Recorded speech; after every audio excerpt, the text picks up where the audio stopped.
వి gold trusted gold buyers మీరు తాకట్టు పెట్టిన బంగారాన్ని విడిపించి ఈ రోజు ఉన్న మార్కెట్ ధరకు కొనబడును. రక్ష, మీరొక టాటూ ఆర్టిస్ట్, లేజర్ టెక్నీషియన్ కదా. మీ బాడీ మీద ఎన్ని టాటూస్ ఉన్నాయి? వాటి అర్థాలేంటి? ఎందుకు అవే వేసుకున్నారు మీరు టాటూస్ గా? నా బాడీ మీద కంప్లీట్ గా 5 టాటూస్ ఉంటాయి. టాటూ చేసేటప్పుడు సిమ్టమ్స్ ఎలా ఉంటాయి, పెయిన్ ఎలా ఉంటుంది. సో అది నా ఫస్ట్ టాటూ. నాకు లెగ్ మీద స్టార్ టాటూ ఒకటి ఉంటుంది. 22-25 ఏళ్ల దాకా మగవాడుగా ఉన్నారు. ప్రేమ కోసం ఆమె చనిపోయిందని మీకు మీరు శిక్ష వేసుకోవడానికి ఇలాగా ఆడవాళ్ళుగా మారుతున్నప్పుడు మరి సర్జరీస్కి వెళ్ళాలి, డబ్బు ఖర్చు అవుద్ది, శరీరం కూడా ఎంతో వేదనకి, నరక యాతనకి గురైద్ది అని అనిపించలేదు? ఈ లైఫ్ అనుకున్న ట్రాన్స్ కమ్యూనిటీ లైఫ్ అన్నట్టు ఆమెను కూడా నేను కౌన్సిలింగ్ తీసుకున్నా. బిఫోర్ సర్జరీ ఆమెను కూడా మీట్ అయ్యాను. అందరికీ నమస్కారం, నేను Swaroopa Potlapalli. Welcome to I dream. ప్రేమ కోసం ప్రాణాలు ఇచ్చిన వాళ్ళని చూసాం, ప్రేమ వల్ల ప్రాణాలు పోగొట్టుకున్న వాళ్ళని చూసాం, ప్రేమ కోసం పిచ్చోళ్ళైపోయిన వాళ్ళు ఉన్నారు. కానీ అదే ప్రేమ కోసం ఏకంగా జెండర్నే మార్చుకున్న ఒకే ఒక వ్యక్తిని నేను చూశాను. తననెంతో ఇష్టపడ్డ అమ్మాయి ప్రాణాలు కోల్పోవడంతో ఆమెను తనలో చూసుకోవడానికి రక్షగా మారిన రాకేష్ ఇప్పుడు నాతో పాటు ఉన్నారు. ట్రాన్స్ విమెన్గా మారిన రక్ష ఒక టాటూ ఆర్టిస్ట్గా, లేజర్ టెక్నీషియన్గా పనిచేస్తున్నారు. ఈరోజు మనం రక్ష ప్రేమ కథతో పాటు ట్రాన్స్ కమ్యూనిటీలో ఉండే కష్టాలు, సుఖాలు, కన్నీళ్లు, ముఖ్యంగా అసూయ, ద్వేషాల గురించి తెలుసుకుందాం. హలో రక్ష, ఎలా ఉన్నారు? నేను బాగున్నాను. ఎలా అంటే సమాజానికి, ఫ్యామిలీస్కి, మా ఫ్రెండ్స్కి అందరికీ మేము చాలా బాగా కనిపిస్తాము. మేము తయారయ్యే విధానము, నవ్వు ఒకటే కనిపిస్తుంది. కానీ ఏ ట్రాన్స్ స్టిల్ ఇప్పటి వరకు ఒక్కరోజు కూడా హ్యాపీగా ఉన్న రోజు అంటూ ఎప్పుడూ ఉండదు. ప్రతిరోజు కష్టాలతో, కన్నీళ్ళతోనే ఉంటుంది తప్ప హ్యాపీగా ఉన్న డేస్ అంటే జస్ట్ మా డేస్ ఎలా ఉంటాయంటే ఫింగర్ మీద కౌంట్ చేసి చెప్పుకునే డేస్ మావి. మేము స్టార్టింగ్లో ఒక అబ్బాయి నుంచి అమ్మాయిగా మారినప్పుడు ఫస్ట్ టైం శారీ కట్టుకుంటాం చూడు, ఆ శారీ మేము ఎలా అంటే కష్టాలని, కన్నీళ్ళని చుట్టుకుంటాం మా ఒంటికి తప్ప అది ఒక ప్రేమ, మా సంతోషం అస్సలు ఉండదు. మా ట్రాన్స్ కమ్యూనిటీ పర్సన్స్కి ఒక హ్యాపీనెస్ లైఫ్ అంటే మేము ఏ రోజైతే ఎండ్ అయిపోయి మా లైఫ్ని ఆ రోజు స్టాప్ చేసుకొని ఆ రోజే మాకు ఒక హ్యాపీనెస్ అనేది ఉంటుంది. స్టిల్ ఇప్పటివరకు ఎప్పుడు హ్యాపీనెస్, ఎంత డబ్బు సంపాదించినా, ఎంత సొసైటీలో ఎంత కనిపించినా, ఎంత తిరిగినా, డబ్బులో ఉన్న ఇది మాకు ఎవ్రీడే కన్నీళ్ళే ఉంటాయి. అది నాకే కాదు, ప్రతి ఒక్క ట్రాన్స్ పర్సన్స్కి, ప్రతి ఒక్కరికి బాధ. ఒక ఫ్యామిలీ నుంచి బాధ, ఒక పార్ట్నర్ నుంచి బాధ, ఎవ్రీ సొసైటీ కూడా. సొసైటీ ఎప్పుడు చూసినా ఏలెత్తే చూపిస్తుంది. కానీ ఎప్పుడన్నా వాళ్ళని ప్రేమగా ఆదరించారా? వాళ్ళ ప్రాబ్లమ్ని అడిగారా? ఎప్పుడు చూసినా సొసైటీ వీళ్ళు ఇట్లా, వాళ్ళు అలా అని చెప్పేసి ఎప్పుడు ఎత్తి పొడుస్తూ ఉంటారు. వాటిని సమాజానికి నవ్వుతూ కనిపించే ట్రాన్స్ పడుకునే ముందు ఒక పిల్లోకి చెప్పుకుంటుంది బాధ. ప్రతి ట్రాన్స్ వ్యక్తులకి పడుకునే దిండు ఒక ఫ్రెండ్, ప్లస్ ఆ కన్నీళ్ళని ఇనుకుతూ, ఆ పిల్లోకి ఇనుకుతూ సమాజం గురించి బాధపడుతూ, తన గురించి బాధపడుతూ ఉంటుంది. కష్టాలు, కన్నీళ్ళని చీరగా చుట్టుకుంటామనే మీరన్న ఒక్క మాటతోనే ట్రాన్స్ విమెన్గా మీ లైఫ్ ఎలా ఉంది అనేది, మీ బాధ, మీ ఆవేదన ఏంటి అనేది అర్థమైపోయింది రక్ష. అయితే మీ ట్రాజడీ లవ్ స్టోరీలోకి వెళ్లే ముందు మీ ప్రొఫెషన్ గురించి నాకు తెలుసుకోవాలని ఉంది. మీరు ఒక టాటూ ఆర్టిస్ట్, లేజర్ టెక్నీషియన్ కదా. అయితే మీ ఒంటి మీద ఎన్ని టాటూస్ ఉన్నాయి? రోజు మీ దగ్గరికి ఎంతో మంది టాటూస్ వేయించుకోవడానికి వస్తూ ఉంటారు కదా. నా దగ్గర చాలా మంది టాటూ ఆర్టిస్ట్. నాకు వచ్చేసి ఇక్కడ నుంచి బాడీ, ఇక్కడ నుంచి బాడీకి టాటూస్ ఉంటాయి. సో వీటిపైన కూడా నా హ్యాండ్స్ మీద టాటూస్ ఉంటాయి. సో అది నా ప్రొఫెషనల్గా, నాకు చిన్నప్పటి నుంచి డ్రాయింగ్ ఇంట్రెస్ట్ ఉండింది. సో ఆ డ్రాయింగ్తోనే నేను నాది ఇంటర్ అయిపోయిన తర్వాత నేను ఏం చేయాలన్న సిచ్యువేషన్లో నాకు ఒక ఫ్రెండ్ సజెషన్ ఇచ్చారు, ఎందుకు పర్మనెంట్ టాటూకి వెళ్ళవు, అది చేస్తే చాలా బాగుంటుంది అంటే అప్పుడు నేను కనుక్కొని లైక్ అప్పటి నుంచి స్టార్ట్ చేశాను. వర్క్ని స్టార్ట్ చేసి ఢిల్లీలో ట్రైనింగ్ తీసుకొని నేను ఇప్పటికీ నాకు 12 years ఎక్స్పీరియన్స్ టాటూ ఫీల్డ్లో ఉంది. మీ 2 hands మీద కూడా టాటూస్ ఉన్నాయి కదా, ఏంటవి అవి? యాక్చువల్ ఇక్కడ టాటూ ఉంది ట్రైబల్ స్టోరీ. లైక్ దాంట్లో ఒక స్టోరీ క్రియేట్ చేసుకుని ఉంటారు. నేను ఇప్పుడు శారీ ఉన్నా కాబట్టి చూడలేకపోతున్నా. ఇది కూడా అసలు ట్రైబల్ ఇక్కడ కనిపిస్తుంది కదా. ఇక్కడ ఇది టాటాయిస్ ఉంటుంది. Like tortoise means related to Lakshmi. Yes ఎందుకంటే లక్ష్మి అనేది మనకి సముద్రం నుంచి వస్తుంది కాబట్టి అక్కడి నుంచి సాల్ట్ అవన్నీ ఉంటుంది కాబట్టి రిలేటెడ్గా నేను నా ఒపీనియన్ ఏంటంటే టాటాయిస్ లక్ష్మి అని చెప్పేసి ఇచ్చేస్తాను. ఇటువైపు ట్రైబల్, ఇటువైపు యాక్చువల్ మొర్రీ స్టోరీ ఉంటుంది, ట్రైబల్ మొర్రీ స్టోరీ ఉంటుంది దాంట్లో. అంటే ఒక్కొక్క బాక్స్కి ఒక్కొక్క స్టోరీ ఉంటుంది. అది రక్ష, మీరు ఒక టాటూ ఆర్టిస్ట్, లేజర్ టెక్నీషియన్ కదా, మీ దగ్గరికి రోజు చాలా మంది క్లయింట్స్ వస్తూ ఉంటారు టాటూస్ వేయించుకోవడానికి. ఇంతకీ మీ బాడీ మీద ఎన్ని టాటూస్ ఉన్నాయి, వాటి అర్థాలు ఏంటి, ఎందుకు అవే వేసుకున్నారు మీరు టాటూస్ గా? నా బాడీ మీద కంప్లీట్గా 5 టాటూస్ ఉంటాయి. ఓకే. లైక్ ఫస్ట్ టాటూ వచ్చి నా లెగ్ మీద. లైక్ ఫస్ట్ నేను ఎప్పుడైతే టాటూ వర్క్ నేర్చుకున్నానో సో ఆ పెయిన్ ఎలా ఉంటుంది, ఆ సిమ్టమ్స్ ఎలా ఉంటాయి, టాటూ చేసినప్పుడు ఆ సిమ్టమ్స్ ఎలా ఉంటాయి, ఆ పెయిన్ ఎలా ఉంటుంది. సో అది నా ఫస్ట్ టాటూ. నాకు లెగ్ మీద స్టార్ టాటూ ఒకటి ఉంటుంది. ఆ తర్వాత ఇక్కడ మొర్రీ టాటూ ఉంటుంది. మొర్రీ అండ్ ట్రైబల్ స్టోరీ ఉంటుంది. దాంట్లో ఒక చిన్న చిన్న స్టోరీస్ ఉంటాయి. ఆ స్టోరీస్ని అంతా నేను ఒక క్రియేట్ చేసుకొని డిజైన్ చేసుకొని నాకు ఇక్కడ నుంచి షోల్డర్ టు ఎల్బో వరకు నాకు ఈ టాటూస్ ఉంటాయి. ఇక్కడ వచ్చేసి టాటాయిస్ ఉంటుంది. యాక్చువల్లీ లైక్ టాటాయిస్ వచ్చేసి నాకు రిలేటెడ్ టు లక్ష్మిగా నేను ఇది అవుతాను కాబట్టి సో నా ఇంట్రెస్ట్తో నా ఓన్గా ఈ టాటూ నేను చేసుకున్నాను. సో తర్వాత వచ్చేసి ఇది ట్రైబల్ టాటూ ఉంది. సో ఇంకా ఫీల్డ్ కాబట్టి ఇక్కడ వచ్చేసి లార్డ్ శివ ఉంటుంది. అది మామూలుగా ఒక పిన్ను గుచ్చితేనే నొప్పి వస్తుంది కదా, మరి అలాంటిది అన్ని టాటూస్ వేయించుకున్నప్పుడు ఎంత పెయిన్ వచ్చి ఉంటుంది? పెయిన్ ఉంటుందా? లైక్ ప్రొఫెషనల్లో అనేది పెయిన్ బేరబుల్ పెయినే ఉంటుంది. మనకు ఆ పెయిన్ ఎలా ఉంటుందంటే ఫస్ట్ టైం మనము లైక్ లేడీస్కి అయితే తెలుస్తుంది, హైబ్రో పియర్స్ చేసుకున్నప్పుడు ఫస్ట్ టైం చేసేటప్పుడు ఎలాంటి పెయిన్ ఉంటుందో అలాంటి పెయిన్ ఉంటుంది. చాలా బేరబుల్ పెయిన్ ఉంటుంది. లేజర్ టెక్నీషియన్ అంటే ఏం చేస్తుంటారు మీరు? లేజర్ టెక్నీషియన్ అంటే మామూలుగా మనకి చాలామందికి అన్వాంటెడ్ హెయిర్ అనేది చాలా గ్రోత్ అవుతుంది మన ఫేస్ మీద, బాడీ మీద అవుతుంది. ఫీమేల్స్ కానీ ట్రాన్స్ పర్సన్స్ కానీ అన్వాంటెడ్ హెయిర్ ఏమంటే పర్మనెంట్ లేజర్ సెక్షన్స్ ఉంటాయి. సో దెన్ ఈవెన్ కొందరు ఇక్కడ కాస్మెటిక్ డాక్టర్స్ వాళ్ళు ఉంటారు కదా, వాళ్ళని నన్ను పిలుస్తారు. ఇంకా నేను సెల్ఫ్గా ఎప్పుడైతే నా బిజినెస్ అయితే నేను ఓన్గా ఇంట్లో నుంచి చేస్తున్నాను.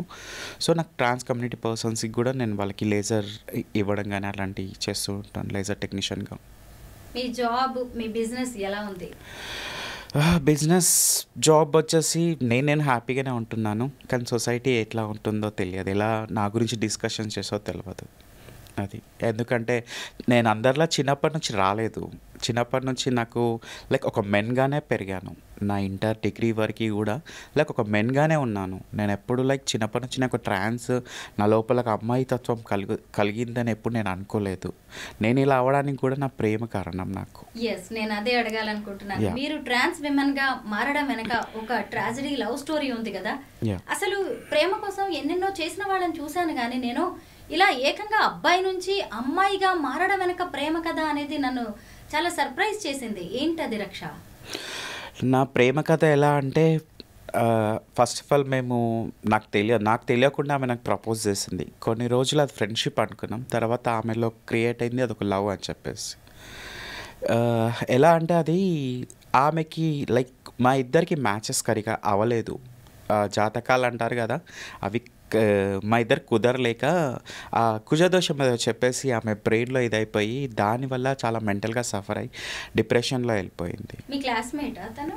ఇద్దరం సేమ్ క్లాస్మేట్స్. సో డిప్రెషన్లో వెళ్ళిపోయి దానివల్ల ఆమెకి ఉంది చాలా స్టోరీ ఉంది. కానీ నేను ఇంతకుముందు కూడా కొన్ని మీడియాస్లో నేను చెప్పాను. అలా చెప్పినప్పుడు ఏంటంటే ఆ స్టోరీ నేను చెప్పేసి నా రియాలిటీ, నా మనసులో ఉన్న బాధని నేను చెప్పుకున్నాను. నాకు ఏదో పబ్లిసిటీ చేసుకుంటే, స్టోరీని చేసుకుంటే నాకేం వచ్చేది కాదు. చాలాసార్లు కామెంట్స్ వచ్చాయి. సో నేను అందువల్ల నా స్టోరీని ఎక్కువ ఎక్స్ప్లోర్ చేయలేకపోతున్నాను. బట్ అదేంటంటే ఆమెని నాలో చూసుకుందామని చెప్పేసి నేను ఈ సర్జరీస్ చేసుకున్నాను. ఏమైంది ఆమె ఇంకా జరిగింది? మీ లవ్కి ఎందుకు బ్రేక్ పడింది? ఆమెకి ఈ డిప్రెషన్, ఆ కుజదోషం వల్ల ఆమెకి మ్యారేజెస్ అయ్యాయి. ఫస్ట్ మ్యారేజ్ అయింది. తర్వాత వాళ్ళ ఇంట్లో వాళ్ళ హస్బెండ్కి ఏదో సంథింగ్ ప్రాబ్లం ఉందని చెప్పేసి అతను చనిపోవడం వల్ల సెకండ్ మ్యారేజ్ చేయడం జరిగింది. ఆ సెకండ్ మ్యారేజ్ వచ్చి ఓన్ సిస్టర్ వాళ్ళ హస్బెండ్ ఆమెను సెకండ్ మ్యారేజ్ చేసుకున్నారు.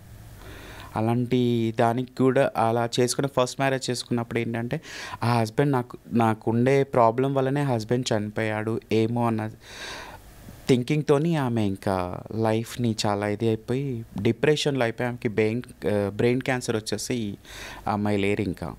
సో ఆమె లేని తర్వాత నేను ఆమెని నాలో చూసుకోవాలని చెప్పేసి నేను ఈ డిసిషన్ తీసుకున్నాను. చనిపోయిన ప్రేయస్ని మీలో చూసుకోవడానికి మీరు ఇలాగ ట్రాన్స్ విమెన్గా మారారే తప్ప మీలో విమెన్ ఫీలింగ్స్ ఏం లేవా? లేకుండానే సర్జరీస్ వరకు వెళ్ళారా? చాలా పెయిన్ని బేర్ చేశాను. నాకు చిన్నప్పటి నుంచి నేను బాయ్గానే ఉన్నాను. ఏ రోజు నేను ఒక అమ్మాయిని నాకేదో చీర కట్టుకొని తిరగాలి అని నాకు లేదు. నేను ఆమె ఎండింగ్ డేస్లో ఆమె ఏమైంది అంటే ఆమె ఒక నన్గా కన్వర్ట్ అయ్యింది. సో నన్గా ఆమె నాకు మ్యారేజ్ చేసుకుంటేనే ప్రాబ్లము, నాతో ఉంటేనే ప్రాబ్లం అని చెప్పేసి ఆమె అనుకొని ఆమె ఓన్గా ఆమె డిసిషన్ తీసుకొని నన్ను అయిపోయి వాళ్ళందరికీ సేవలు చేయడం స్టార్ట్ చేసింది. సో అట్లీస్ట్ నేను నన్ను కావాలంటే నన్ను యాక్సెప్ట్ చేయరు కదా, బాయ్ నన్ను కాలేం కదా. అలాంటప్పుడు ఏం చేయను, గూగుల్లో దాంట్లో సర్చ్ చేసుకొని నా సెల్ఫ్గా నా బాడీని నేను పనిష్మెంట్ ఇచ్చుకున్నాను. అదేంటి అసలు రక్ష, చాలా ఆశ్చర్యం వేస్తుంది, బాధ కూడా వేస్తుంది. ఇప్పుడు మీ ప్రేయసి చనిపోయింది, మీరిద్దరూ కలిసి జీవించలేకపోయారు, అంత మాత్రాన్ని మీరు ఎందుకు ఒక మహిళగా మారాలి చెప్పండి? అంటే మీకు తెలియలేదా ఇది కరెక్ట్ కాదు, నేను చేస్తున్నది కరెక్టేనా అని మీరు ఆలోచించుకుని ఉంటారుగా? లేదంటే ఆ బాధలో ఆవేదనలో మీరు తొందరపడి నిర్ణయం తీసుకున్నారా? తొందరపడి నిర్ణయం కాదు, మళ్ళీ ఆమె ఎంత డిప్రెషన్ ఫీల్ అయింది. ఒక ప్రేమిస్తున్నామంటే నార్మల్ విషయం కాదు కదా. ఇప్పుడు చాలా మటుకు ఏంటంటే ప్రేమించుకొని కొన్ని రోజులు వాళ్ళతో కలిసి ఉండి తర్వాత ఇంకొకరిని ఉండడం, అది కాదు కదా ప్రేమ అంటే. అంటే ఏంటంటే ఇప్పుడు మీరు మిమ్మల్ని ప్రేమించిన అమ్మాయికి 2 పెళ్లిళ్ళు అయిపోయినాయి, తర్వాత మళ్ళీ మిమ్మల్ని చేసుకుందామంటే ఆమె భయపడిపోయింది, కుజదోషం వల్లే నా పెళ్లిళ్ళన్నీ ఇలా అయిపోయినాయి అని. ఆ తర్వాత ఆమెకి క్యాన్సర్ రావడం, అలాగా మీ ఇద్దరి మధ్య కలిసి జీవించలేకపోయారు. డిప్రెషన్ పోవడం వల్లనే ఆమె ఆలోచించి డిప్రెషన్ పోవడం వల్లనే ఆమె క్యాన్సర్ అనేది వచ్చేసింది. ఆ క్యాన్సర్ బాడీలో ఉన్నప్పుడు ఆమె ఒక నన్ను అంటే ఎంత ఇది ఉంటుంది, ఎంత డిసిషన్ అంటే ఎంత పెయిన్ని బేర్ చేసాం నన్ను అయింది. అలాంటి ఆమె తీసుకున్న డిసిషన్లో నేను తీసుకున్న నాకు పెద్దగా ఏం అనిపించలేదు. అసలు ఆమె చివరి రోజుల్లో మీరు ఆమెతోనే ఉన్నారా? ఆమె మ్యారేజెస్ అప్పటి నుంచి లేదు, జస్ట్ కాంటాక్ట్లో ఉన్నాము. మేబీ ఆమె నా దగ్గరకు వస్తా అనుకున్నా కానీ జస్ట్ ఎండింగ్ డేస్లో నా దగ్గరకు వచ్చి ఒక 2 days ఉండి ఆమె నన్ను వెళ్ళిపోయే ముందు నా దగ్గరకు వచ్చి టైం స్పెండ్ చేసి ఉంది. తర్వాత వెళ్ళిపోయి సడన్గా నన్ను అయిపోయింది. నన్ను అయిపోయిన తర్వాత నేను చాలా అడిగాను, ఎందుకు ఇలా చేసుకున్నావు అంటే, ఆమెకి లైఫే ప్రాబ్లం ఉన్నప్పుడు అట్లీస్ట్ దేవుడి కన్నా కొన్ని రోజులు నేను దేవుడి కన్నా ఏమైనా చేయగలుగుతున్నాను అని చెప్పేసి. సో అప్పటికే ఆమెకి బ్రెయిన్ క్యాన్సర్స్ ఉంది అని చెప్పేసి డయాగ్నోస్లో కొంచెం ఆమెకి తెలిసింది. సో ఇంకా ఏం చేయాలి లేక అట్లీస్ట్ కొందరికన్నా నేను పిల్లలకి వాళ్ళకి సమాజానికి ఏదన్నా సేవ చేద్దామని చెప్పేసి కొన్ని రోజుల లైఫ్ డిసిషన్ తీసుకుంది. ఆమెది వన్ సైడ్ లవ్, మీరు ఇష్టపడలేదా ఆమెని? ఎవరు? మీ లవర్ని. వన్ సైడ్ లవ్ ఎలా అవుతుంది? ఇప్పుడు నేను ఉన్నానంటే అది ఎలా వన్ సైడ్ లవ్ అవుతుంది? నా కోరికల గురించి కాదు కదా, నేను ఆమెని నాలో చూసుకుందాం అనుకొని నేను అయ్యాను. కానీ ఇప్పుడు నా మెడికేషన్ ఆమె ఫస్ట్ నుంచి మిమ్మల్ని ఇష్టపడుతూ ఉందా, మీరు కూడా ఆమెని ఇష్టపడుతూనే ఉన్నారా? ఫస్ట్ నుంచి. మధ్యలో మేము వచ్చేసి 8th class నుంచి ఫ్రెండ్స్. మాకు ఒక ఇంటర్కి వచ్చిన తర్వాత అప్పుడు తెలుసు అది లవ్ అని చెప్పేసి, అప్పటి వరకు తెలియదు. లైక్ ఆమె ఫ్రెండ్స్గా ఉంటాము, ఇప్పుడు నార్మల్ చాలామంది ఫ్రెండ్స్ ఉంటారు అలాగే ఉంటాయి, కానీ మేము ఏదన్నా టిఫిన్ బాక్స్ కానీ ఎవ్రీథింగ్ అనేది మేము షేర్ చేసుకుంటుంటాం. సో అది ఇంటర్ తర్వాత మాకు స్టార్ట్ అయిపోయింది అది లవ్ లాగా. మరి ఎందుకు మీరు ఫస్ట్ ఆమె లవ్ని యాక్సెప్ట్ చేయలేదా? మిమ్మల్ని కాకుండా ఇంకెవరినో ఎందుకు పెళ్లి చేసుకోవాల్సి వచ్చింది? చెప్పాను కదా ఆమెకున్న ప్రాబ్లం, మా ఇంట్లో యాక్సెప్ట్ చేయలేదు. అప్పటికి నేను ఇంటర్లో నాకు పెళ్లి చేసుకుని నేను ఏం చేయాలి? నా మీద ఆమెకి పెళ్ళి అయిపోయింది. ఆమెకి ఇంటర్లో కాదు, మేము ఇంటర్లో ఉన్నప్పుడు ఇంట్లో చెప్పాము, మేము పెళ్లి చేసుకున్న టైంలో నాకు అన్న అక్క ఇద్దరు ఉన్నారు, వాళ్ళకి మ్యారేజెస్ అవ్వలేదు. వాళ్ళకి కాకుండా అంటే ఇప్పుడు నువ్వు పెళ్లి చేసుకొని ఏం ఉద్ధరిస్తావు, ఎవరిని ఉద్ధరిస్తావు అని చెప్పేసి అన్నారు. కానీ విలేజ్ కల్చర్లో అలా కాదు, వాళ్ళకి ఆల్రెడీ 2 sisters, ఒక సిస్టర్ మ్యారేజ్ అయిపోయిన తర్వాత ఈమెకి ఇంకా వాళ్ళ పేరెంట్స్ కూడా ఓల్డ్ ఏజ్, వాళ్ళు ఇంకా అవ్వలేక వాళ్ళ అమ్మాయికి చేసేసారు. ఇలాంటి సిచ్యువేషన్కి అంతేగా ఏదో దేవుడే నిర్ణయం ఏం చేశారు అంతా జరిగిపోయింది ఆమెకి. ఇంకా అలా ట్రాజడీగా మారిన మీ లవ్ స్టోరీకి ఏదో ఒకటి మీరు ఎండింగ్ ఇవ్వాలనుకున్నారు, దానికి మీకు మీరే పనిష్మెంట్ ఇచ్చుకున్నారు, ఏకంగా జెండర్ మార్చుకున్నారు, విమెన్గా మారిపోయారు. అంటే మీ ప్రేయస్ని మీలో చూసుకోవాలి అనుకున్నారు. ఎన్ని రోజులు అనిపించింది మీకు ఇలాగంటే? ఎన్ని రోజులు మీలో మీరు మదన పడ్డారు ఈ విషయంలో? కంప్లీట్గా నేను ఒక 2 years వరకు నేను సైకాలజీగా నేను ఇది లేదు, ఒక ఇంట్లో ఉండి అప్పటికి నేను ఆమె ఇలా అయిపోయే టైంకి నేను వెల్ సెటిల్డ్. నేను బిజినెస్ పెట్టాను, నాకు డైలీ ఒక 10 to 20K ఇన్కమ్ వచ్చేది. నాకంటూ అప్పటికే టాటూ ఆర్టిస్ట్. నా టాటూ ఆర్టిస్ట్ అయి నా లైఫ్ లీడ్ చేస్తుంటే నేను చూసుకుంటాను, మన లీవింగ్లో ఉందామని చెప్పాను. ఆమె మైండ్ సెట్ ఇంకా నాకు ఇదైతే అందరితో చనిపోతారేమో, నాతో కలిసినా చనిపోతారని చెప్పేసి అట్లాంటి డెసిషన్కి ఆమె ఇదైపోయినప్పుడు నేను ఇంకా ఏం చేయను. అప్పుడు నేను ఎవరితో చెప్పినా లేదు. ఎవరు నా ఫ్రెండ్ది ఒపీనియన్ తీసుకుందామంటే వాళ్ళ ఏం కాదురా, అట్లయినప్పుడు ఏముంది, ఇంకొన్ని చూసుకో, ఇంకొన్ని చేసుకో, లైట్లే మామ, వదిలే మామ అలాంటివి పెడతారు. ఇంకా నేను ఏం చేయక 4 గోడల మధ్యలో ఉండి గూగుల్ పెట్టుకొని ఒక ల్యాప్టాప్ ముందు కూర్చొని ఏం చేయాలి, అసలు ఏంది, నన్నేంది, అసలు ఏంది అని చెప్పేసి నాకు వచ్చిన నాలెడ్జ్తోని స్టడీస్ చేసుకొని ఇంకా తర్వాత మెల్లమెల్లగా ఆన్లైన్లో హార్మోన్స్ అవి ఇవి తీసుకొని ఏం కావాలి, ఫీమేల్ కావాలంటే నన్ను ఎవరు తీసుకొని, నేను ఇప్పుడు తొందరగా నన్ను అమ్మాయిని చేయంటే ఎవరు చేస్తారు, నేను నన్ను కావాలి ఇలా ఉంది అని చెప్పిస్తే ఎవరైనా నా స్టోరీ పిచ్చి స్టోరీ అనేస్తారు. కానీ ఆ బాధ పెయిన్ని నేను అనుభవించిన, ఎవరు అనుభవించాలి. చూడడానికి ఏదైనా బాగానే ఉంటుంది, కానీ నా లోపల పెయిన్ని తెలుసుకోవాలంటే నేను ఎంత స్ట్రగుల్ అయ్యిందో ఆ పెయిన్ని నేను ఎక్స్పోజ్ చేసుకోలేకపోతున్నా. దానికి చెప్పేటప్పుడు కూడా, నా స్టోరీని చెప్పేటప్పుడు కూడా నాకు తడబడుతుంటా. ఇప్పటికీ నా హార్ట్ బీట్ అనేది అసలు నా కంట్రోల్లో ఉండకుండా అంత హార్ట్ బీట్ అనేది షివరింగ్ అయిపోయి నా అసలు ఏం చెప్పాలి కూడా అర్థం కావట్లేదు. చక్కగా మగపిల్లాడు మీరు 22-25 ఏళ్ల దాకా మగవాడిగా ఉన్నారు. ప్రేమ కోసం ఆమె చనిపోయిందని మీకు మీరు శిక్ష వేసుకోవడానికి ఇలాగా ఆడవాళ్ళుగా మారుతున్నప్పుడు మరి సర్జరీస్కి వెళ్ళాలి, డబ్బు ఖర్చు అవుద్ది, శరీరం కూడా ఎంతో వేదనకి నరక యాతనకి గురైద్ది అని అనిపించలేదు? అనిపించింది. డబ్బు అంటే నాకు ఫైనాన్షియల్గా అయితే నేను అప్పుడు చాలా హ్యాపీగా, ఫైనాన్షియల్గా నాకు ఏం ప్రాబ్లం లేకుండే. ఎందుకంటే నేను ఒక టాటూ ఆర్టిస్ట్, ఒక ప్రొఫెషనల్ టాటూ ఆర్టిస్ట్ కాబట్టి నాకు డైలీ ఒక 20K మినిమం వచ్చేది. అప్పటికి నా క్రెడిట్ కార్డ్స్ అవన్నీ ఉండి ఇంకా సరే అని చెప్పేసి నేను చాలామంది ఇచ్చేసాను. తర్వాత నేను ఎవరైతే ఈ ట్రాన్స్ కమ్యూనిటీలో పెద్ద పెద్ద పర్సన్స్ ఉంటారో, ఈవెన్ ఇప్పుడు నాకు అత్తయ్య రచన ఉన్నారు, ఆమెను కూడా నేను కౌన్సిలింగ్ తీసుకున్నా. బిఫోర్ సర్జరీ ఆమెను కూడా మీట్ అయ్యాను. ఇంకా చాలామంది ఉన్నారు. వాళ్ళేం చెప్పిన స్టోరీ చెప్పిన తర్వాత నాకు ఇలా నేను తీసుకున్న మెడికేషన్లో ఇలా తీసుకున్నాక ఇలా ప్రాబ్లం అవుతుంది అని చెప్పిన తర్వాత కూడా వాళ్ళు ఫస్ట్ ఒక డిసిషన్ తీసుకో, ఈ లైఫ్ అనుకున్న ట్రాన్స్ కమ్యూనిటీ లైఫ్ అన్నట్టు అంత సేఫ్ సైడ్ లైఫ్ కాదు. ఒక్కసారి మన బాడీకి పనిష్మెంట్ ఇచ్చి ఒకసారి సర్జరీ ఏంటంటే రిటర్న్ లైఫ్ దొరకదు. వాళ్ళు చాలా మోటివేషన్ ఇస్తారు, ప్రతి ఒక్కరికి మోటివేషన్ ఇస్తారు. అలా ఇచ్చారు. అయినా నేను ఎవరి మాట వినకుండా నేను ఆమెని నాలో చూసుకుందామని చెప్పేసి నేను మొత్తం లైఫ్ని బ్రేక్ చేశాను. ఎందుకంటే చనిపోయి ఏం చేయాలా, చనిపోతే ఏమొస్తుంది, మా అంటే 2 రోజులు స్టేటస్ పెట్టుకుని వదిలేసేస్తారు. ఇట్లున్నాక నేనుగా బతుకుతా కదా. ఒక ఫ్రెండ్ ముంగడ కూర్చొని నాకు నాకు అనిపించినట్టుగా ఉంటుంది, నన్ను నేను చూసుకుంటే. నాదొక డిఫరెంట్ ఆఫ్ స్టోరీ. ఎందుకంటే ఇలాంటి స్టోరీస్ అసలు నాకు తెలిసి ఇప్పటికి ఉందో లేదో కూడా తెలియదు. చూసే వాళ్ళకి అనిపిస్తుంది పిచ్చి తత్వమేమో ఇది. ఒక అమ్మాయిని ప్రేమించి అమ్మాయి గురించి అమ్మాయి అవడం ఏంది, వాడికి చిన్నప్పటి నుంచి ప్రాబ్లం ఉంది, అది చెప్పుకోలేక అమ్మాయి అయిండు.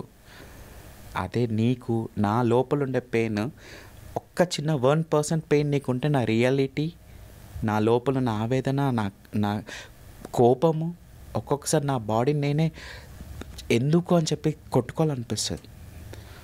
ఒక మిర్రర్ మీద కూర్చుంటే ఎలా ఏడుస్తామో అనేది ఆ మిర్రర్కి తెలుసు, నాకు తెలుసు. చాలా స్ట్రగుల్ అయ్యాను. అంత ఈజీ లైఫ్ కాదు. పోనీ అట్లీస్ట్ ఎంత చేసుకొని వచ్చి ఒక అమ్మాయి గురించి వచ్చి నేను ఇది అయ్యాను, అయిన తర్వాత అట్లీస్ట్ ఈ ట్రాన్స్ కమ్యూనిటీ లైఫ్ ఉందంటే, ఒక ఆడదానికి ఆడదే శత్రువు అన్నట్టు ట్రాన్స్ కమ్యూనిటీ వాళ్ళకి ట్రాన్సే శత్రువులు. బ్రెయిన్ క్యాన్సర్తో చనిపోయిన మీ ప్రేయసి కోసం మీరు ట్రాన్స్ విమెన్గా మారాలి అనుకున్నప్పుడు మీ పేరెంట్స్కి ఎవరికైనా చెప్పారా? అసలు మీదే ఊరు? మా ఊరు వచ్చేసి మెదక్. ఇప్పటివరకు చెప్పాలి అంటే మా పేరెంట్స్కి ఇప్పటివరకు తెలియదు. మీరు ఇలా మారిపోయారని కూడా తెలీదా? ఇప్పటివరకు తెలియదు. ఎన్ని రోజులైంది మీరు ఇలా ట్రాన్స్ విమెన్గా మారి? 2 years అవుతుంది. ఇప్పటి వరకు పేరెంట్స్తో కానీ మీ మా డాడీ ఎవరితో టచ్లో లేరా? లేరు. నేను పెట్టే స్టేటస్లో అయితే మా ఫ్యామిలీ చూస్తారు. మమ్మీ అయితే డైలీ మాట్లాడతారు నాతో. కానీ ఇప్పుడు ఉండే వాళ్ళకి ఏజ్ అయిపోయిన ప్లస్లో వాళ్ళని ఒక డిప్రెషన్కి తీసుకురావాలంటే నా గురించి నేను చెప్పుకొని వాళ్ళకి చెప్పాలంటే నాకు భయంగా ఉంది. అట్లీస్ట్ ఈ మీడియా ఛానల్ వల్ల నా ప్రాబ్లం అర్థం చేసుకొని అట్లీస్ట్ వాళ్ళు నన్ను యాక్సెప్ట్ చేస్తారేమో అని చెప్పేసి అనుకో. అక్క అన్నయ్య ఉన్నారు అన్నారు కదా, మరి వాళ్ళకైనా తెలుసా ఇవన్నీ? యాక్చువల్ వాళ్ళకి నేను చిన్నప్పటి నుంచి నేను ఎక్కువ అలోన్గానే ఉండడం ఉంది. ఉంటారు మాతో మాట్లాడతాం కానీ అంత అటాచ్మెంట్ అనేది ఉండదు. నేను ఎందుకంటే ప్రేమ ఏంట్రా అని తిడతారు కదా ఎవరైనా, ఫ్రెండ్స్ అయినా కుటుంబ సభ్యులైనా. మరి మీకు ఎప్పుడైనా అనిపించిందా ఇలా సర్జరీస్ చేయించుకున్న తర్వాత తప్పు చేశానేమో అని రిగ్రెట్ అనిపించిందా? నాకు ఏ రోజు తప్పు చేయలేదు. నేను తప్పు చెయ్యట్లేదు కదా. పోనీ నేను తప్పు చేస్తున్నాను అంటే అది ఇది ఉంటుంది. నేను తప్పు చేయట్లేదు. నేను ఆమె గురించి అయ్యాను. ఏదో నా సంతోషం గురించో నా సుఖం గురించో అవ్వలేదు కదా. అప్పుడు నా సుఖం గురించి అయ్యి సంతోషం గురించి అయ్యి నేను ఎక్కడో ట్రాన్స్ కమ్యూనిటీలో ఉన్నట్టు ఇప్పుడు అడ్డల పైకి ఎగలడమో ఇంకా వేరే ఇంకేదో చేయడమో అలాంటివి చేస్తే అప్పుడు నన్ను ఇచ్చేసుకోవచ్చు. కానీ నేను నా మనిషి గురించి అయ్యాను కదా. దీంట్లో ఎవరికి ఏం ప్రాబ్లం లేదు. నా బాడీ. కానీ చెప్పాలంటే నేను చేసుకుంది క్రైమే ఉండొచ్చు. క్రైమే. నా బాడీని శిక్షించుకోవడానికి నేను ఇది కాదు. అయినా నేను నా పర్సన్ గురించి నా ప్రేమ గురించి చేసుకున్నాను. ఆ ప్రేమ గురించి ఎంత చెప్పినా ఏం చెప్పినా సరిపోదు. ఆ చెప్పే ఓపిక కూడా నాకు లేదు ఇంకా. ఎందుకంటే నేను చాలా పెయిన్ అయ్యాను. ఇప్పుడిప్పుడే కొంచెం నా మైండ్ ఈ హార్మోన్ థెరపీ ట్రీట్మెంట్స్కి ఇప్పుడిప్పుడు నా కంప్లీట్గా నా మైండ్ అనేది డైవర్ట్ అయిపోతుంది. ఎన్ని సర్జరీస్ జరిగాయి రక్ష మీకు? నాకు 2 సర్జరీస్ అయ్యాయి. బాటమ్ అండ్ టాప్ సర్జరీ అయ్యింది. అది అంటే ఎన్ని రోజులు పడుతుంది అలా సర్జరీస్ చేయించుకోవడానికి? సర్జరీ చేసుకోవడానికి అట్లీస్ట్ 10 to 15 lakhs వరకు అవుతుంది. సర్జరీ అనుకున్న చాలా ఈజీ ప్రాసెసింగ్ కాదు. నా సర్జరీ వచ్చేసి 6.5 hours నా సర్జరీ అయింది నాకు, బాటమ్ సర్జరీ. ఇంకోటి ఏంటంటే ఊరికే వెళ్ళి చెయ్యరు. సైకాలజీ కన్సల్టేషన్స్ ఉంటాయి, ఫిజికల్గా కన్సల్టేషన్స్ చేపిస్తారు డాక్టర్స్తోని. అంత నేను ఫిట్ ఉన్నా నా సర్జరీకి. ఇంకోటి ప్లస్ ఒక కన్సెంట్ ఫామ్ తీసుకుంటారు. Consent form 45 page consent form మీద ఎవ్రీ పేజీకి 4 సిగ్నేచర్స్ పెట్టించుకుంటారు మాతో. సర్జరీకి వెళ్ళినప్పుడు సైకాలజీ కౌన్సిలింగ్ కూడా ఉంటుంది కదా, మరి అప్పుడు ఇదే లవ్ స్టోరీ చెప్పారా వాళ్ళకి? యా, అంతకన్నా ముందు సర్జరీస్ చేయడానికి డాక్టర్స్ వాళ్ళు స్టోరీ చెప్పని ఎవరు యాక్సెప్ట్ చేశారు చెప్పండి? సరే అమ్మాయి గురించి నువ్వు అమ్మాయి అయిపోయిన ఎవరు చెప్పరు. నా బ్రెయిన్ని నేను ఎందుకంటే బిఫోర్ నేను హార్మోన్స్ తీసుకున్నాను. హార్మోన్స్ తీసుకున్నప్పుడు నా బాడీ నాకు సపోర్ట్ చేయక హెల్త్ ఇష్యూస్ వచ్చాయి. Even without doctor consultation.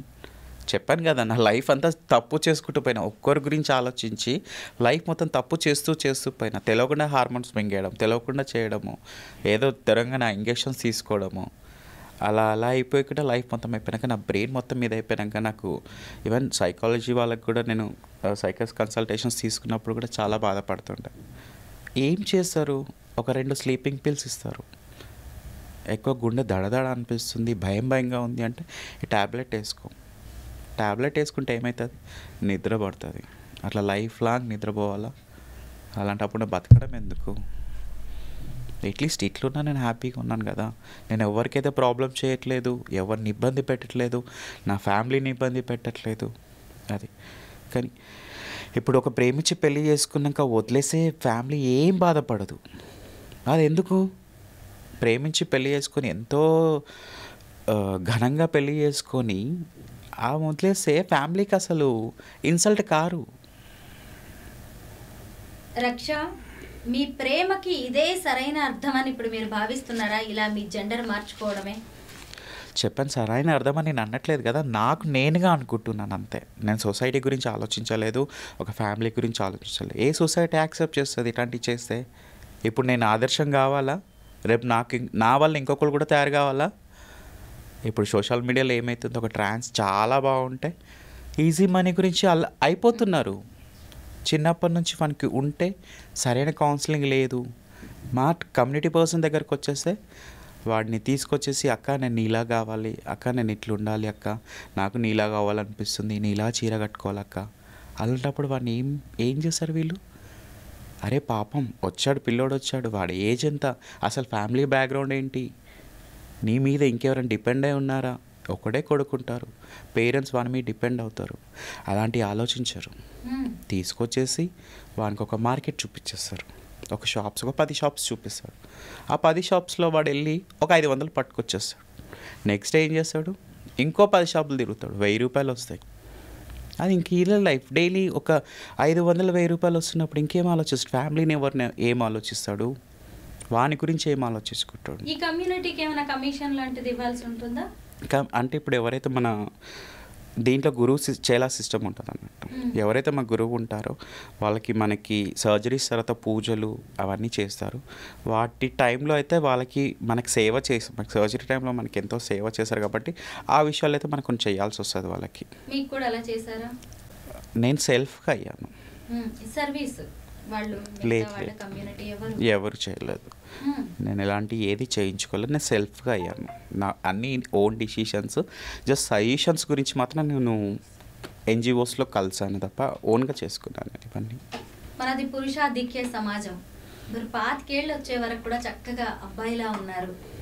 మీరు ఎంత బాగుంటుంటే ఒక అమ్మాయి మిమ్మల్ని అలా ప్రాణంగా ప్రేమించి చనిపోయే వరకు మీ చుట్టే తిరిగిందంటే ఎంత మంచి మనసు అయి ఉంటుంది మీది. అయితే ఇప్పుడు సడన్గా మీరు ఆ ప్రపంచం నుంచి ట్రాన్స్ కమ్యూనిటీ అనే ఇంకో లోకంలోకి, ఇంకొక ప్రపంచంలోకి వచ్చి పడ్డారు. ఎలా ఉంది రక్ష ఇప్పుడు మీకు?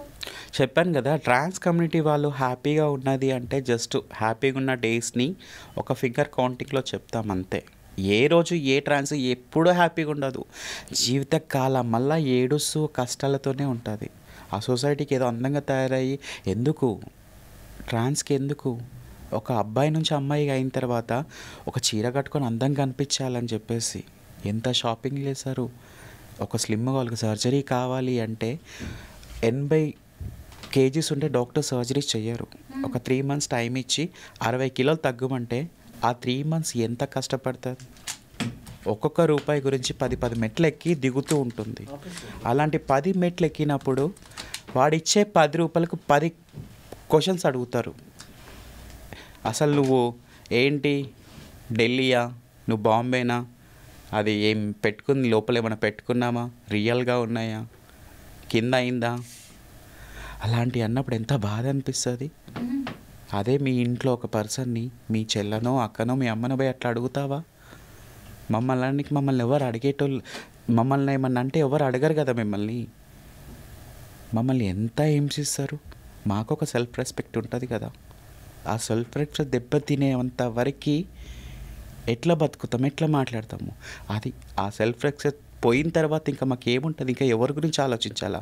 ఫ్యామిలీ ఏంటి, మేము బాగున్నంతసేపు వాళ్ళు ఉంటారు.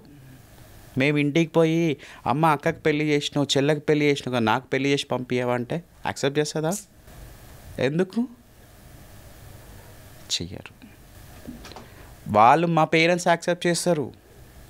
పక్కింటోడో ఎదురింటోడో చుట్టాలో అన్నలు ఎవరో వచ్చేసి అయ్యో మీ కొడుకు ఇట్లా అయిందంటగా.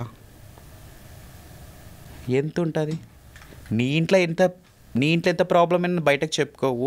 ఒక మనిషి కాగానే అసలు ఎట్లా అంటే అది మా ఎంత హెల్త్ కాంప్లికేషన్స్ ఉంటాయి మాకు ఒక్కొక్కటి.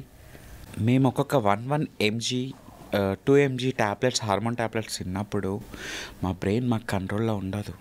డిప్రెషన్ ఫీల్ అవుతాం. ఎవరు చిన్న మాటలైనా గట్టిగా అరిచేస్తాం. ఎన్ని ఇబ్బందులు తెలుసా? అంత ఈజీగా ట్రాన్స్ అయిపోవడం అంత ఈజీగా. ఒక అమ్మాయి నుంచి అబ్బాయి కావాలంటే అంత ఈజీగా. మా పెయిన్ ఎవరు చూడరు. మేము ఇప్పుడు అందంగా ఉన్నా, మేము ఇట్లున్నామో అని చెప్పి చూస్తారు. ఒక ఫ్యామిలీ సపోర్ట్ చేయదు. ఫ్యామిలీ మాకన్నా ఒకటే, పక్కింటోడు ఏమంటాడు, ఎదురింటోడు ఏమంటాడు అని ఆలోచిస్తారు. కానీ ఏ రోజైనా కూర్చున్నావా, నా బాధను తెలుసుకున్నారా మీరు? తెలుసుకోరు మీరు. ఏముంది, డబ్బులు సంపాదించిన ఎక్కడి నుంచి వస్తాయి డబ్బులు? ఒక షాప్కి వెళ్ళి 10 రూపాయల గురించి 10 మెట్లు ఎక్కితే ఆ ఇచ్చే 10 రూపాయల గురించి ఎంత 10 మాటలు మాట్లాడతారు. ఒక్కొక్క శరీరంలో ఒక్కొక్క పార్ట్ గురించి ఎక్స్ప్లెయిన్ వాళ్ళు అంటుంటే కొట్టుకోవాలనిపిస్తుంది, చచ్చిపోవాలనిపిస్తుంది. అలా ఫ్యామిలీ, సొసైటీ అంతే.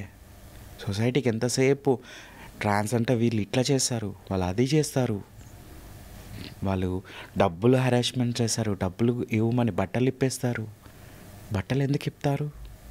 సెల్ఫ్ రెస్పెక్ట్ పోయిందంటే ఏం చేస్తారు?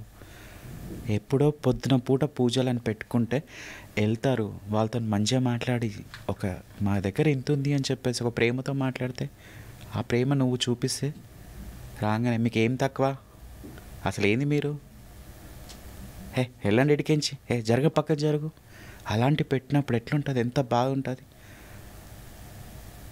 అదే ఒక అమ్మాయినో అబ్బాయినో పట్టుకొని పక్కన జరగాల్సి ఊరుకుంటారా? ఒక అమ్మాయినంటే ఊరుకుంటారా? మేము ఎంత కష్టపడతాం. ఒక్కొక్క సర్జరీకి చేయించుకోవడానికి 10 నుంచి 15 లక్షలు ఖర్చు అయితే రూపాయి దాచిపెట్టుకుంటూ అంత డబ్బు పెట్టి మా ప్రాణాన్ని పణంగా పెడతాం. డాక్టర్ చెప్తాడు, బతుకుతో లేదో కూడా గ్యారంటీ ఇవ్వడు. పోనీ సర్జరీ అయిన తర్వాత ఎన్ని హెల్త్ కాంప్లికేషన్స్. 20 నిమిషాలు వాష్రూమ్ కూడా ఆపుకోలేము మేము. ఎక్కడైనా బయటకు వెళ్ళాలంటే కూడా 20 నిమిషాలు వాష్రూమ్ ఆపుకోలేము. 20 నిమిషాల వాష్రూమ్ ఆపుకోవాలంటే మాకు స్టమక్ పెయిన్ వస్తుంది. ఎన్ని ఇన్ఫెక్షన్స్, యూరిన్ ఇన్ఫెక్షన్స్ ఉంటాయి. కరెక్ట్గా ఇక్కడున్న ఇప్పుడు డాక్టర్స్ కూడా ఇప్పుడిప్పుడు అవుతుంది. ఒకప్పుడు నేను సర్జరీ తర్వాత కూడా, నా బాటమ్ సర్జరీ అయిన తర్వాత కూడా నేను మేల్గానే బతికాను కొన్ని రోజులు. ఒకరోజు నాకే స్టమక్ పెయిన్తో నేను ఒక హాస్పిటల్కి వెళ్ళి అక్కడ క్యాజువల్గా పడుకొని పెయిన్ ఏంది అంటే స్టమక్ పెయిన్ అని చెప్పా. అప్పటికి నా స్టమక్ ఉబ్బిపోయింది. అప్పటికి ఆ డాక్టర్ వచ్చి మాట్లాడగానే డాక్టర్కి చెప్పాను, నాకు ఇట్లా సర్జరీ అయింది, నేను ఇట్లా మేల్ టు ఫీమేల్ సర్జరీ చేయించుకున్నాను, నాకు ఇట్లా అవ్వట్లేదు, స్టమక్ పెయిన్ వస్తుంది, యూరిన్ ఇది లేకపోతున్నా, బర్నింగ్ ఫీల్. ఏం సర్జరీ? ఎక్కడ నా మెయిల్ పర్సన్కి నేను ఎలా ఓపెన్ కావాలి? అసలు ఏమీ చూడలేదు. రేపు గైనిక్ అంటారు, గైనికి రండి. గైనిక్ దగ్గరికి పోతే నువ్వేంటి ఇట్లున్నావు, నీకేం సర్జరీ? మా పెయిన్ని తెలుసుకుంటారా మీరు? ఒక డాక్టర్గా నా పెయిన్ని తెలుసుకోవాలి కదా. అలాంటి మిస్కమ్యూనికేషన్స్ మా లైఫ్లో ఎప్పుడు జరుగుతూనే ఉంటుంది, రోజు జరుగుతూనే ఉంటుంది. అందుకే లైఫ్ ట్రాన్స్ కమ్యూనిటీ ఏ రోజు హ్యాపీగా ఉంటారు. ట్రాన్స్గా మారిన తర్వాతే మీకు ఈ బాధలన్నీ తెలుస్తున్నాయి కదా. ఇక మీదటైనా కొత్తగా ట్రాన్స్ మ్యాన్గా కానీ ట్రాన్స్ విమెన్గా మారాలనుకునే వాళ్ళకి మీరు ఏం చెప్తారు? ఒకటి, ఇప్పుడు ఏంటంటే ఉన్న జనరేషన్కి ఈజీ మనకి అలవాటు పడిపోయి చాలామంది వచ్చేస్తున్నారు. ఇంకోటి, ఇప్పుడు ఎట్లా అంటే ట్రాన్స్ కమ్యూనిటీలో డబ్బులు ఈజీగా వచ్చేస్తాయి. ఒక 10 షాపులు ఆడుకుంటే 500 వస్తాయి. పెళ్ళి పేరెంటాలకు కొద్దిగా డబ్బులు వస్తాయి. సెక్స్ వర్క్ చేస్తే డబ్బులు వస్తాయి. అని ఒక మంచి మగోడు కూడా చీర కట్టుకొని అమ్మాయిగా మారిపోతుండు. ఎందుకు? ఇప్పుడున్న జనరేషన్లో జాబ్స్ లేవు. ఇప్పుడు సోషల్ మీడియాలో ఒక అందంగా తయారై రీల్ చేయండి, ఆటోమేటిక్ వాడి కోరికలు వచ్చేస్తున్నాయి. నేను అక్కలాగా అయిపోతా, అందంగా అయిపోతా అని చెప్పేసి వస్తే మా వాళ్ళు కూడా ఉన్నారు. తప్పు మాది కూడా ఉంది, వాళ్ళది కూడా ఉంది. ఎవరిది కరెక్ట్ అని చెప్పట్లేదు. వాడు వచ్చినప్పుడు అట్లీస్ట్ వాడి ఫ్యామిలీ బ్యాక్గ్రౌండ్ ఏంది, వాడి వెనకాల ఎవరున్నారు, ఆ పిల్లోడు వచ్చేసిండు, సరే ఆ పిల్లోడికి ఫీలింగ్ కలుగుతుంది. అట్లీస్ట్ నీకు తెలిసిన నువ్వు చేసిన తప్ప పిల్లోనికి తప్పు చేయకుండా ఒక సైకాలజికల్ కౌన్సిలింగ్ చేయించాలా. ఫ్యామిలీ దగ్గరికి వెళ్ళి ఒక 2 నెలలు మాట్లాడాలా. ఇట్లా మీ పిల్లోడు మా ఇంటికి వచ్చాడు, ఇది పరిస్థితి అమ్మా, మళ్ళీ రేపు పొద్దున్న ఇదైన తర్వాత మీ పిల్లోడు మాలాగా తయారైతే మా లైఫ్లో చూడడానికి మేము అందంగా ఉంటాం తప్ప మాకు అసలు హ్యాపీనెస్ లేని లైఫ్లు మావి అని చెప్తారా? ఎవరు చెప్పరు. వాడికి చీర కట్టగానే అనేస్తారు, అరే అమ్మాయిలాగానే ఉన్నావు నువ్వు, ఇంకా ఆపరేషన్ అయిందనుకో మొత్తం అమ్మాయి, అసలు నీ ముందు అమ్మాయి పనికిరాదు. వానికి కోరికలు పెరిగిపోతుంటాయి. అవును కదక్క. దాని గురించి వాడు చెయ్యని ఏ పని ఉండదు. షాప్కి పోయి అడుగుతాడు. నైట్ కానీ ఒక 3 నెలలు పోయిందంటే ఫస్ట్లో చీర కట్టించి ఒక విగ్గు పెట్టి షాప్లకు పంపించేస్తారు. ఆ తర్వాత ఏమవుతుంది? ఆ 3 నెలలు పోతే ఇంత జుట్టు పెరిగేస్తుంది. ఆ జుట్టుకి ఏం చేస్తారు? ఇంకో ఎక్స్టెన్షన్ ఇంకేదో పెట్టేస్తారు. తర్వాత జుట్టు పెరిగింది, ఇలా ఉన్నావు, నైట్ వెళ్ళు అని అక్కడికి ఇస్తారు. వాడు డబ్బులు సంపాదించకి నానా కష్టాలు, నానా ఇబ్బందులు, అసలు బతికినాక ఏమొస్తుంది ఇంకక్కడ? పోనీ ఆపరేషన్ చేయించుకొని ఒక ఆడదానం అవుతాం. ఆ తర్వాత కూడా లైఫ్ లేదు. ఒక భార్య భర్త ఎవడు పెళ్ళి చేసుకుంటాడు? ఇప్పుడు ఒక గృహ ప్రదేశంకో ఎక్కడో వెళ్ళి అక్కడ మాట్లాడుతుంటే నీకేం తక్కువ? మీ ఇంట్లో ఉన్న వాళ్ళగా నేను అందంగానే ఉన్నా కదా, మళ్ళీ నీ కొడుక్కిచ్చి నన్ను చేసుకుంటావా? ఒప్పుకుంటాడా? ఒప్పుకోడు. మళ్ళీ అంటారు మీకు ఏం తక్కువ. సమాజం యాక్సెప్ట్ చేయదు. ఏ రకంగా ఇంకా మేము బతికేది? మా సెల్ఫ్ రెస్పెక్ట్ ఎక్కడుంది మాకు? అందుకే ఇంకోటి ఏంటంటే మేము వేసుకునే ట్యాబ్లెట్లో డిప్రెషన్స్ ఎంత ఏదవుతుంది. పోనీ మా బాధ మేము చెప్పుకుందామంటే పోనీ మా కమ్యూనిటీ వాళ్ళు ఉన్నారా? మాకే శత్రువులు. ఎంత కష్టపడి బెగ్గింగ్ చేసి సెక్స్ వర్క్ చేసి ఎన్నో డబ్బులు కష్టపెట్టి అందం గురించి అన్ని డబ్బులు ఇన్వెస్ట్మెంట్ చేస్తే అది చూడు అందంగా అయిపోయింది. అక్కడ వాళ్ళకి చెప్పి వీళ్ళకి చెప్పి ఏదో ఒకటి చేసేస్తారు. పోనీ మా వాళ్ళు మమ్మల్ని యాక్సెప్ట్ చేయాలి కదా.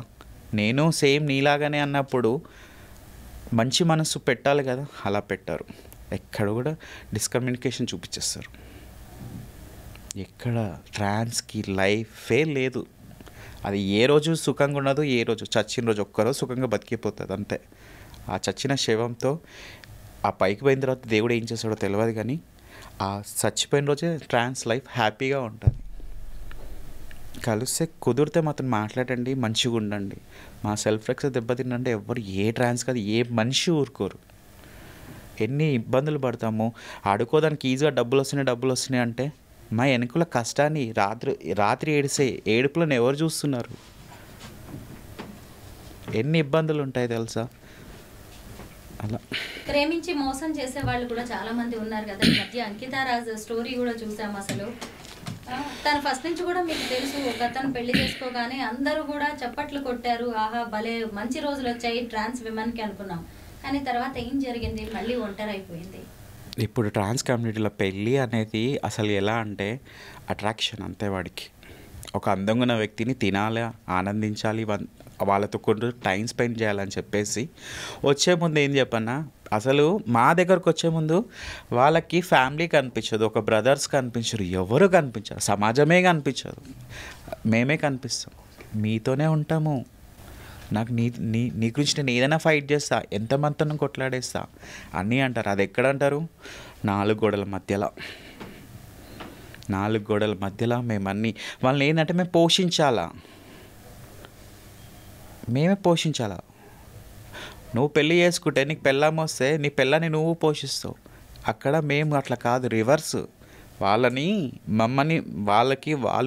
మాకు పెళ్ళల్లాగా తయారై మా ఇంట్లో కూర్చొని వాళ్ళకి మేము పోషించాలి. మేము పొద్దంతా కష్టపడాలి, రాత్రంతా కష్టపడాలి.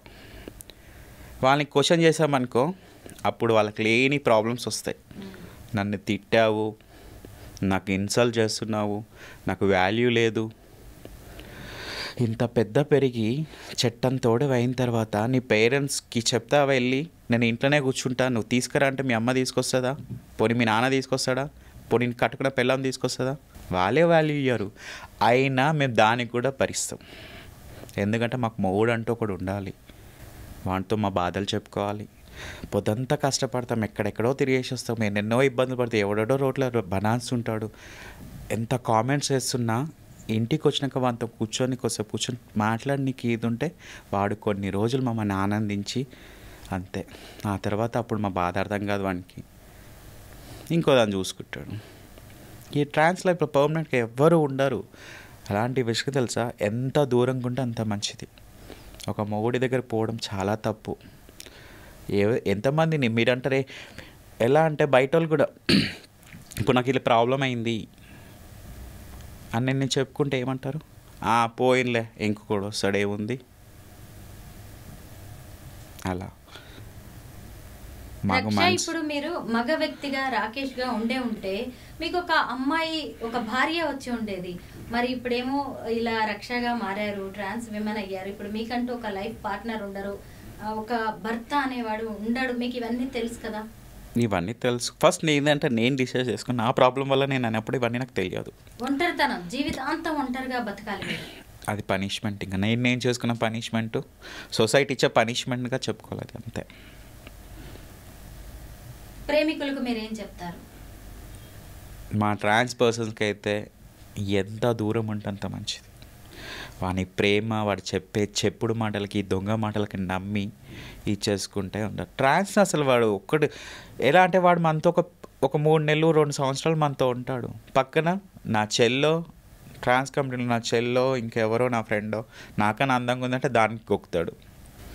అంటే ఇప్పుడు చాలా మంది ప్రేమికులు ఉన్నారు. ట్రాన్స్ కమ్యూనిటీ వదిలేద్దాం, ఆడ మగ ఒక అమ్మాయి అబ్బాయి ఇష్టపడుతూ ఉంటారు కదా. ఒక్కోసారి వాళ్ళ ప్రేమ మీలాగే పెళ్లి వరకు వెళ్ళదు, కలిసి జీవించే అవకాశం లేకపోవచ్చు. అలాంటి వాళ్ళకి మీరు ఏం చెప్తారు? ఏదైనా లైఫ్ని ఫస్ట్ ప్రిఫరెన్స్ నీ ప్రేమకి ఇవ్వండి. అవుతే ట్రై చేయండి, చేసుకోవడానికి ట్రై చేయండి, కానీ తప్పు నిర్ణయాలు తీసుకోకండి, ఫ్యామిలీని ఇబ్బంది పెట్టకండి, మీరుగా పనిష్మెంట్గా ఏమీ చేసుకోకండి. లైఫ్ ఒక ప్రేమతో కాదు, నీ ఓన్ లైఫ్కి స్ట్రగుల్ అవ్వాలి, ఏదైనా చేయాలి. నీ సెల్ఫ్గా నువ్వు ఎంత అలోన్నెస్గా ఉంటే అవ్వట్లేదు నాతో ఇంకా అన్నప్పుడు నీ సెల్ఫ్ కాన్ఫిడెన్స్ మీద బతికి నువ్వు ఏదైనా క్రియేట్ చేసుకో, సమాజాన్ని క్రియేట్ చేసుకో, ఒక హ్యాపీనెస్, నీ లైఫ్ నువ్వు హ్యాపీగా ఉండడం స్టార్ట్ చేయి. అంతే తప్ప నాలాగా మాత్రం అసలు కాకుండా అలా అని చెప్పేసి నన్ను ఆదర్శంగా తీసుకొని ఇంకొకళ్ళు అయ్యారంటే అది చాలా తప్పు. నేను ఇప్పుడు ఏంటంటే నేను అలా చేశాను, ఎందుకంటే నాకు అప్పుడు చెప్పడానికి నాకు ఎవరు అడ్వైస్ చేయలేదు, ఎలాంటి అప్పుడు ఎవరితో మాట్లాడుకుని నాకు తెలియదు. అది నా డిఫరెంట్ స్టోరీ. ఈ స్టోరీ ఇంకెవరు ఉన్నారా లేరో నాకు తెలియదు, కానీ ఇదేదో నాకే అంతమైపోతే చాలా హ్యాపీగా ఉంటా, అందరూ హ్యాపీగా ఉంటారు. అది కాలచక్రం ఒక్కసారి గిర్రున వెనక్కి తిరిగితే, మళ్ళీ ఒక్కసారి 2 ఏళ్ళు వెనక్కి వెళ్తే మీరేం కోరుకుంటారు దేవుణ్ణి? మీకు ఆ అవకాశం వస్తే, వెనక్కి వెళ్ళే అవకాశం మీ జీవితంలో, ఏం చేస్తారు రక్ష మీరు? అట్లీస్ట్ హ్యాపీగా ఉంటా నేను, అంతే. నా సెల్ఫ్గా నేను రాకేష్గా హ్యాపీగా ఉంటా. బట్ చెప్తున్నా కదా, ఇది హ్యాపీనెస్ లేని జీవితం. ఇది ఎవరు ఉంటారు? ఎన్ని లక్షలు ఆపరేషన్ చేసుకుని మాత్రం ఎవరు ఉంటున్నారు? వాడొచ్చే మా శరీరాన్ని అనుభవించడానికి వస్తాడు. వానేమని అంటే అప్పుడు వాళ్ళ తమ్ముడు గుర్తొస్తాడు, వాళ్ళ పేరెంట్స్ గుర్తొస్తారు. మీ శరీరం అబ్బాయిది, మీ శరీరం చూడ్డానికి పైకి అమ్మాయిది, కానీ మీ మనసంతా, మీ ఫీలింగ్స్ అన్నీ అబ్బాయివి. అంటే ఇప్పుడు మీరు ఒక అబ్బాయితో ఉండలేరు, ఒక ఆడ మనిషితో కూడా ఉండలేరు కదా. ఒక్కసారి సర్జరీ అయిపోయిన తర్వాత, ఒక అబ్బాయి నుంచి అమ్మాయిగా మారిన తర్వాత కంప్లీట్ ఈ హార్మోన్ థెరపీస్ కానీ మేము ఉండడం కానీ మేము ఒక అమ్మాయిలానే ఫీల్ అవుతాం. ఇప్పుడు అబ్బాయి అని అసలు మేము చెప్పుకోలేము. ఫీలింగ్స్ కూడా మారిపోతాయి, సైకాలజీ కూడా మారిపోతుంది, అంతా మారిపోతుంది. మేము అమ్మాయిలా అని చెప్పుకొని అబ్బాయిని చెప్పుకోలేము. అప్పటిదాకా ప్యాంట్ షర్ట్లు జీన్స్ అవి కొనుక్కున్న వాళ్ళు ఇప్పుడు చీరలు బ్లౌజులు కొనేస్తూ ఉంటారా, షాపింగ్తో సహా జ్యువెలరీ అంతా మారిపోతుంది. అంతా మైండ్ అంతా ఇదవుతుంది. కౌన్సిలింగ్స్ ఉంటాయి కదా మాకు.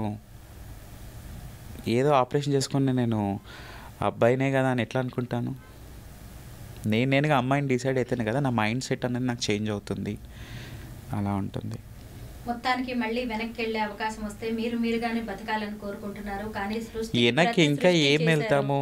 ఒకసారి కమ్యూనిటీకి వచ్చి ఒక ట్రాన్స్ పర్సన్ లైఫ్ స్టార్ట్ చేసిన తర్వాత మళ్ళీ వెనకాలకి వెళ్ళిపోవాలంటే కాని పని. నేను అదేంటో నాకు లైఫ్ దేవుడు ఇలా క్రియేట్ చేసిండు, నేను వచ్చాను అంతే తప్ప నేను వెనకాలకి వెళ్ళి మళ్ళీ నేను అలా బతకాలంటే బతకలేను. ఇప్పుడే నన్ను సమాజం యాక్సెప్ట్ చేయదు, మారితే ఎవరు యాక్సెప్ట్ చేస్తారు? ఇప్పుడైనా తను ఆలోచిస్తారు. అలా ఈ సమాజంలో అసలు మార్చుకోలేని నిర్ణయం తీసుకున్నారు రక్ష, ఇంకా అది ఎవరు ఏమీ చేయలేరు. ఇక మీరు కనీసం టాటూ ఆర్టిస్ట్గా, అలాగే లేజర్ టెక్నీషియన్గా మీ ప్రొఫెషన్లో అయినా మీరు ఉన్నత స్థానాలకి చేరుకోవాలని కోరుకుంటున్నాను. థ్యాంక్ యూ సో మచ్ రక్ష.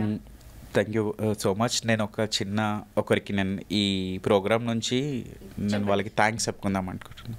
ఎందుకంటే ఇటీవల కాలంలోనే మా ట్రాన్స్ కమ్యూనిటీని మేము ఒకప్పుడు ఒక సిగ్నల్ దగ్గర నిలబడి 10 గంటలు చేసే టైంలో మమ్మల్ని సీఎంకే రేవంత్ రెడ్డి గారు మమ్మల్ని ఎలా చూసారో, వాళ్ళ మైండ్కి ఎలా థింక్ చేసుకున్నారో, కానీ అతను వీళ్ళు ఈ జాబ్కి కరెక్ట్ అని చెప్పేసి, వీళ్ళే ఈ జాబ్కి క్వాలిఫై, వీలైతేనే చేయగలరు అని చెప్పేసి మాకు ఎంచాంటి ఆపర్చునిటీస్ ఇచ్చి, ఒక జాబ్ని ఇచ్చి మా లైఫ్ని సెట్ చేసినందుకు ఆయనకి థ్యాంక్స్ఫుల్గా నేను థ్యాంక్స్ చెప్పుకుంటున్నాను. అసలు ఇలాంటి ఆలోచన అది ఎందుకు వచ్చిందో తెలియదు. మాకు ఏ సమాజం గవర్నమెంట్ జాబ్ ఇవ్వాలనుకోదు, కానీ ఆయన మమ్మల్ని సిగ్నల్లల్లా ఒక్కొక్క బైక్ ఒక్కొక్క వెహికల్ దగ్గరికి వెళ్ళి నిలబడి ఆ పడే 2 నిమిషాల సిగ్నల్కి ఇలా వస్తుంటే ఏ బండి గుద్దేస్తుందో ఎట్లున్నదో అట్లాంటి ఉరుకు పరుకులతో మేము అక్కడ చేస్తున్న మా ట్రాన్స్ కమ్యూనిటీకి అతన్ని మమ్మల్ని గుర్తించి మళ్ళీ అతనికి అలాంటి ఆలోచన రావడం అంటే చాలా గొప్ప విషయం అది. సో 40 మందికి పైగా ట్రాఫిక్ వాలంటీర్స్గా తెలంగాణ ప్రభుత్వం, ముఖ్యంగా సీఎం రేవంత్ రెడ్డి గవర్నమెంట్లోకి తీసుకున్నారు, ప్రభుత్వోద్యోగాలు ఇచ్చారు. నిజంగా ట్రాన్స్ కమ్యూనిటీ అందరికీ కొంతైనా మంచి రోజులు వచ్చాయి, కొంతైనా మంచి జరిగిందని ప్రభుత్వం తీసుకున్న ఈ నిర్ణయంతో తెలుస్తోంది. ఇక మీదటైనా బయట రోడ్ల మీద భిక్షాటన, బెగ్గింగ్, కలెక్షన్స్ లాంటివి చేయకుండా ఇలా ఒక మంచి గౌరవంతో బతకడానికి ప్రభుత్వమే బాటలు వేసింది. ఖచ్చితంగా ఇంకా ప్రభుత్వం ఎన్నో పథకాలు తీసుకురాబోతుంది, ఎన్నో ఇంకెన్నో పథకాలు ఉద్యోగాలు తీసుకురావాలి, కూడా ఇంకా రాబోతుంది. తీసుకురావాలి. ట్రాన్స్ని కంప్లీట్గా మమ్మల్ని కూడా గుర్తించి, మమ్మల్ని కూడా ఒక అమ్మాయిగా గుర్తించి ఇచ్చేస్తారు. ఎందుకంటే first of all Revanth Reddy సార్కి అయితే మేము ఎంత థ్యాంక్స్ చెప్పుకున్నా కూడా సరిపోదు. ఎందుకంటే నాకు కలిసే ఛాన్స్ వస్తుందో కూడా నాకు తెలియదు. కాబట్టి అట్లీస్ట్ ఈ మీడియాతోనన్నా అట్లీస్ట్ ఆయనకి ఒకరు మాకు థ్యాంక్స్ చెప్పారు అని ఒక ఫీలింగ్ ఉంటుందని చెప్పేసి, సో నేను ఈ మీడియా నుంచి నేను అతనికి థ్యాంక్స్ చెప్పుకుంటున్నాను. ఇట్లాంటి ఆపర్చునిటీ ఇంకా మాకు కల్పించి, మాలో కూడా మంచి ఎడ్యుకేషన్ పర్సన్ ఉన్నారు, మాలో కూడా టాలెంటెడ్ పర్సన్ ఉన్నారు, వాళ్ళందరినీ గుర్తించి వాళ్ళందరికీ ఏదో ఒక తోచినంత వరకు, పెద్ద పెద్దగా కాకుండా ఇట్లా తోచినంత వరకు హెల్ప్ చేయండి. ఇంకో ట్రాన్స్ కమ్యూనిటీని ఎప్పుడూ బాధ పెట్టకండి. వాళ్ళ జీవితం మొత్తం కన్నీళ్ళతోనే ఉంటారు, ఏ రోజు వాళ్ళు హ్యాపీగా ఉంటారు. దయచేసి వీలైతే వాళ్ళతో సరిగా మాట్లాడడానికి ట్రై చేయండి. రిలేషన్షిప్స్ ఎప్పుడు పెట్టుకోకండి. నీకు ఒక రిలేషన్షిప్ పెట్టుకుంటే ఫస్ట్ నీ ఫ్యామిలీని ఆలోచించుకో. నీ ఫ్యామిలీ బ్యాక్గ్రౌండ్ ఏంటి, నీ పేరెంట్స్ ఏంటి, యాక్సెప్ట్ చేస్తారా, అన్నీ ఆలోచించుకొని. ఈవెన్ ఫ్రెండ్స్ అయినా జస్ట్ ఒక పార్టీస్కి వచ్చి మాతో ఉండి మేమన్న తర్వాత నువ్వు వచ్చా అనేస్తారు. తాగి తిని చేసి అన్నీ చేసేస్తారు. చిన్న కొంచెం ఏదైనా గొడవ వచ్చాక నువ్వు వచ్చా, నీ దగ్గరికా, నీలాంటి వాళ్ళు వస్తారా, తిరుగుతారా అంటారు. మళ్ళీ తినే దగ్గర తాగే దగ్గర కొజ్జా తెలియదా, ఒక 4 గంటలు 5 గంటలు మాతో స్పెండ్ చేస్తావు, అప్పుడు తెలియదా, నా పక్కన పడుకుంటావు, అప్పుడు తెలియదా. ఫ్యామిలీ ఫ్రెండ్స్కి వచ్చే వరకల్లా నువ్వు వచ్చా, నువ్వు ట్రాన్స్ అంటారు. అట్లాంటివి ఏమన్నా ఉంటే మీరు ఫ్రీ మైండ్తో రండి. వాళ్ళతో ఫ్రెండ్షిప్ చేయాలన్నా, వాళ్ళని పెళ్లి చేసుకోవాలన్నా, వాళ్ళ లైఫ్తో లీడ్ చేయాలి అన్నా ఫస్ట్ నీ ఫ్యామిలీని, నీ ఫ్రెండ్స్ని, సొసైటీని అన్నిటికీ డేర్ చేస్తా అంటే ఒక ట్రాన్స్ కమ్యూనిటీతో ఫ్రెండ్షిప్ చేయండి. అదర్వైజ్ లేకపోతే మీ లైఫ్ మీరు బతకండి, వాళ్ళని హ్యాపీగానన్నా ఉండనివ్వండి, అంతే. ఇంకా సమాజంలో ఎంతో వివక్షను ఎదుర్కొంటున్న ట్రాన్స్ కమ్యూనిటీ కూడా మంచి రోజులు రావాలని కోరుకుంటున్నాం. థ్యాంక్ యూ సో మచ్ రక్ష. Thank you.